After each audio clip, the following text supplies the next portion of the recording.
最近台湾不停的传出酒驾事件有人认为问题是出在台湾法子太轻，酒驾的人应该要被鞭刑死刑，但也有人认为严刑峻法呢不会降低酒驾案件真正问题在别的地方。今天就让我们一起来聊聊酒驾吧。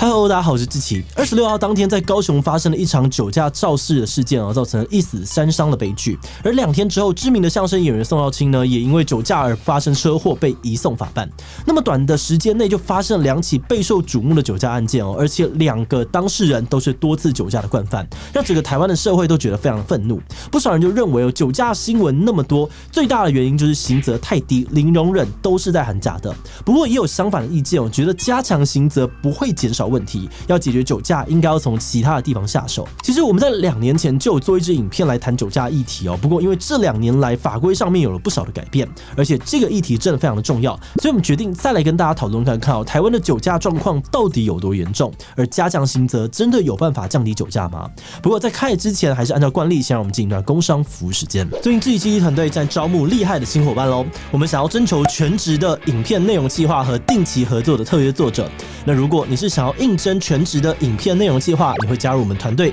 跟我们一起追时事、聊议题、写脚本、发想节目企划，迎接各种经营频道会遇到的挑战。那如果你应征的是特约作者，你将会成为定期提供我们稿件的合作伙伴，并透过远端协作方式跟团队一起撰写志祺7期的脚本。不管你有什么样的知识领域专长，只要你擅长写作，很会收集资料，逻辑清晰，具备独到的观点，而且乐于沟通，能把复杂的东西简单说清楚，那你就是我们希望能邀请到的人才。那当然，如果你已经有文字、影音创作或者是节目频道经营的相关经验，那就更棒咯。那如果你认同志祺7期频道的理念，也想要加入我们的行列，那就赶快上我们的官网去看看职缺内容吧。台湾在1999年开始把酒驾列入公共危险罪，那之后经过了3次的修法，最近一次呢在2019年，而每一次的处罚跟刑度都越来越重，成罪的门槛也跟着下降。目前跟酒驾有关的法规主要出现在刑法第185之3条，还有道路交通管理处罚条例这2个地方。差别在哪里呢？前面这个是刑罚而后面这个是行政罚。简单来说，差别就是一个可能被关，一个只有钱的问题。那这2种罚的详细差别呢，因为时间的关系，我们就不深入讨论了，有兴趣的观众可以参考我们的延伸阅读。那他们都在罚什么？首先，根据刑法第185之3条，如果是没有伤到人的酒驾，那可能会被处2年以下的有期徒刑，还有加上20万元以下的罚金。那如果是让人重伤甚至死亡，则可能会被判刑10年以下的有期徒刑。那如果是酒驾累犯又再度害死人，最高呢可以判到无期徒刑。而再来是道路交通管理处罚条例以汽车来说好了，酒驾初犯呢最高可以罚12万元的罚锾，那如果是累犯的话，第2次就直接罚到上限的12万，而从第3次开始，每次再加罚9万元。而另外酒驾的人开的汽机车也会被当场没收保管，驾照被吊扣，造成重伤或是死亡的话呢，驾照也会被吊销，终身不能再考。而另外2019年的修法还有一些刑罚以外的措施，像是跟酒驾驾驶同车的人，如果明知道驾驶喝酒却没有阻止的话，也会有连带的责任，罚3000元以下的罚锾。或者是从2020年的3月开始，被吊销驾照的酒驾累犯呢，也必须要在汽机上面装酒精锁，每次开车前呢要测过酒精值才能够发动。好的，那看完相关法规之后，我们现在再来看看台湾的酒驾状况。根据内政部警政署还有交通部道安委员会所公布的资料，近10年来酒驾肇事的这个案件数量还有伤亡人数呢，大致来说是呈现减少趋势的。比较特别的是，在2020年呢，酒驾案件数量有微幅上升12例，而今年2021年呢，因为还没有过完呢，目前还看不到完整统计数字。不过根据到9月底的资料显示呢，2021年酒驾的案例虽然比去年同期少，但死亡人数却多了14%，总共来到233人死亡。而跟国外比起来，这个数字到底是高还是低？目前我们还查不到完整的比较研究那如果大家有相关的资料，欢迎都在留言跟我们补充分享。不过无论如何呢，每年有200多条的生命因为这样的消失，背后可能有更多的家庭因为这样子破裂，这是一件让人无法忍受的事。那要阻止这种悲剧发生，最常被提出的方案就是加重刑责。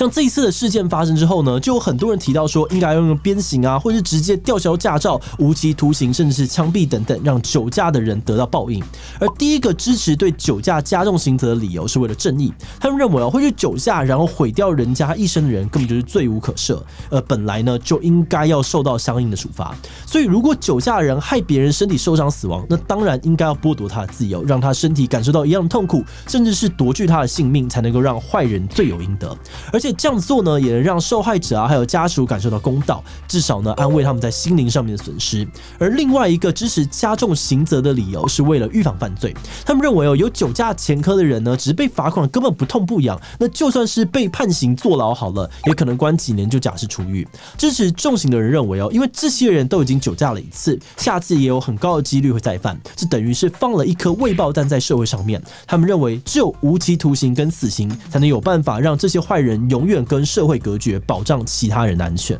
而第三个支持加重刑责的理由呢，是想要吓阻那些想要酒驾的人，让惯犯呢不敢再犯。毕竟很多人酒驾可能只是为了方便，那如果他们知道这个方便的代价是要被鞭刑啊判死，那可能就会在酒驾之前会多想一下，避免很多悲剧的发生。这样听起来其实加重刑罚对于防治酒驾的好处不少，那为什么还是有人不支持呢？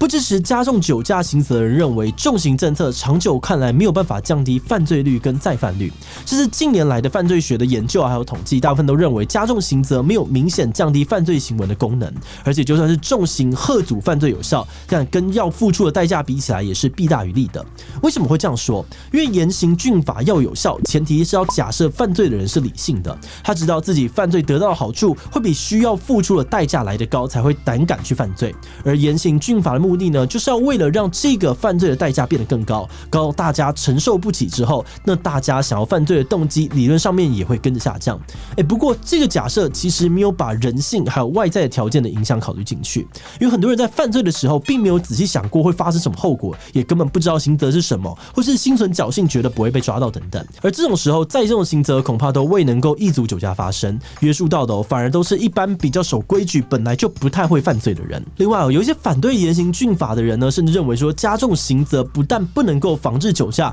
反而还会造成更大的反效果。这又是怎么说呢？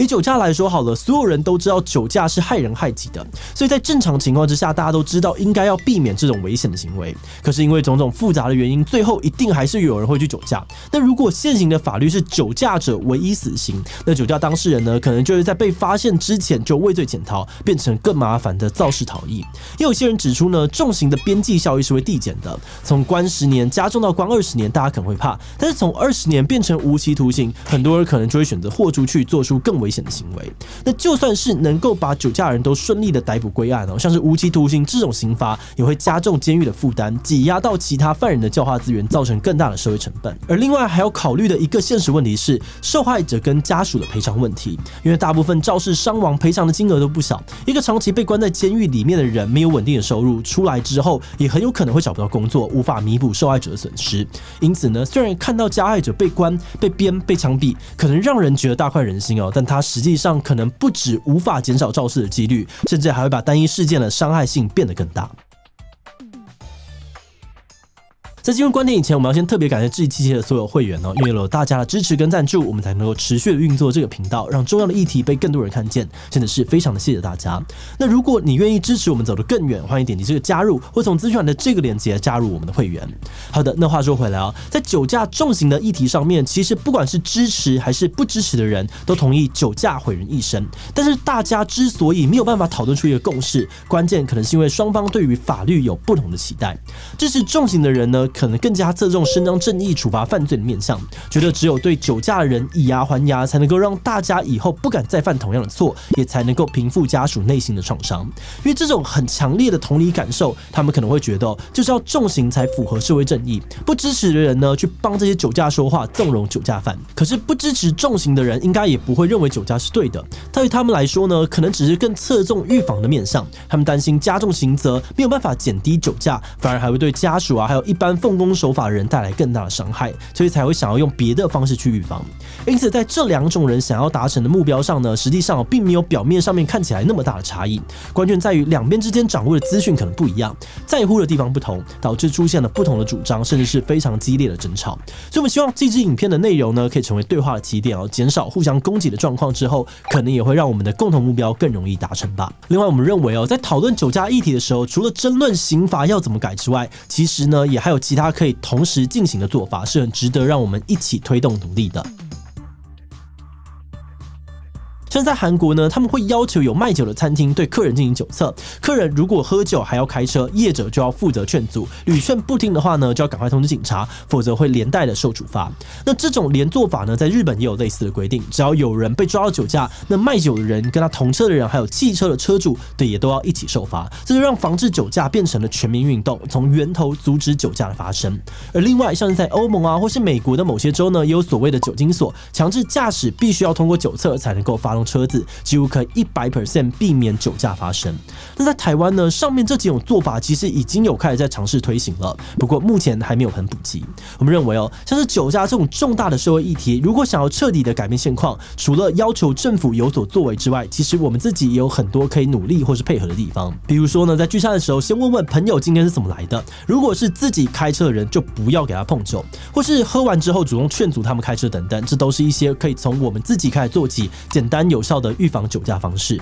好的，那今天的影片呢就到这里哦。那最后想问大家的是，你对于酒驾重刑的看法是什么呢？应该要加重刑罚哦，不能够忍受酒驾的人。这个比现在的刑法已经够重了，加上执法才有用。所以我觉得刑度不是重点哦，应该要从店家还有同行人下手，杜绝源头。其他留言告诉我们吧。最后，如果你喜欢今天的影片，欢迎分享出去，让更多人知道酒驾重刑的讨论。此外呢，可能你这个地方看死刑犯以及精神疾病杀人的讨论。那么今天这一期就到这边告一段落，我们明晚再见喽。